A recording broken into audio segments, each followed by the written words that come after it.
Iran ইসরায়েলের পাল্টাপাল্টি হামলায় ক্রমেই যুদ্ধ পরিস্থিতি ভয়াবহ হচ্ছে মধ্যপ্রাচ্যে।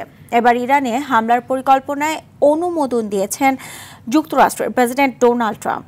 তবে এর প্রতিবাদে হোয়াইট হাউসের সামনে চলছে বিক্ষোভ।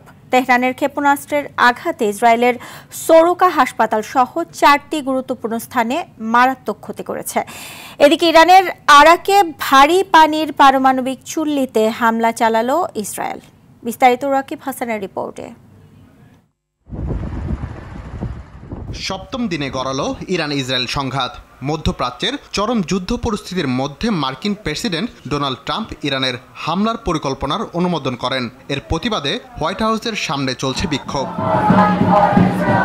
পরবর্তীতে দেশটিতে হামলার বিষয়ে এখনো চূড়ান্ত সিদ্ধান্ত নেননি বলে জানান ট্রাম্প। ভবিষ্যৎ পরিকল্পনা প্রকাশ করতে চাচ্ছি না। আমি কি করব সেটা কেউ জানে না।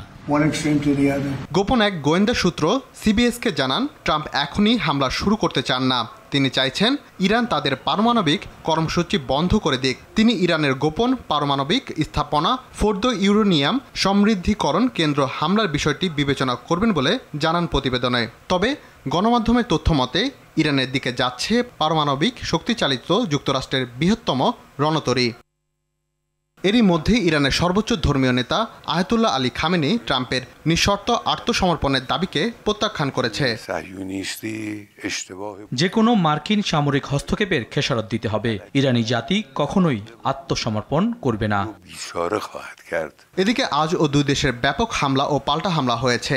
ইরানের ক্ষেপণাস্ত্রে ইসরায়েলের 4টি গুরুত্বপূর্ণ স্থানে ব্যাপক ক্ষতি হয়। এদিকে ইরানের আরাকে ভারী পানির পারমাণবিক চুল্লিতে হামলা চালায় ইসরায়েল। রাকিব হাসান, RTV।